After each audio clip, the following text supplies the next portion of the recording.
نمائندہ voice of Russia حافظ ثاقب کی رپورٹ کے مطابق پاکستان میں بڑھتی ہوئی مہنگائی، بے روزگاری اور لاقانونیت نے عوام کو بیرون ملک جانے پر مجبور کر دیا۔ سرکاری اعداد و شمار کے مطابق گزشتہ 3 سالوں کے دوران 28,94,645 افراد اپنے خاندانوں اور قریبی رشتہ داروں کو چھوڑ کر امریکہ، کینیڈا، یورپ اور خلیجی ممالک منتقل ہوئے۔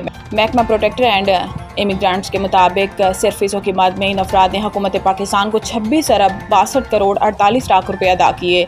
چھوڑنے والوں میں اعلیٰ تعلیم یافتہ افراد کی بڑی تعداد شامل ہے، جن میں ڈاکٹرز، انجینئرز، IT ایکسپرٹس، اساتذہ، بینکرز، اکاؤنٹنٹس، ڈیزائنرز اور آرکیٹیکٹس شامل ہیں۔ اس کے ساتھ ساتھ پلمبر، ڈرائیور، ویلڈرز اور دیگر ہنرمند طبقہ بھی بڑی تعداد میں باہر جا چکا ہے۔ ان میں خواتین کی قابل ذکر تعداد بھی شامل ہے۔ پروٹیکٹر آفس آنے والے شہریوں نے کہا کہ ملک میں مہنگائی کے مقابلے میں تنخواہیں انتہائی ناکافی ہیں اور مراحت بھی فراہم نہیں کی جاتی۔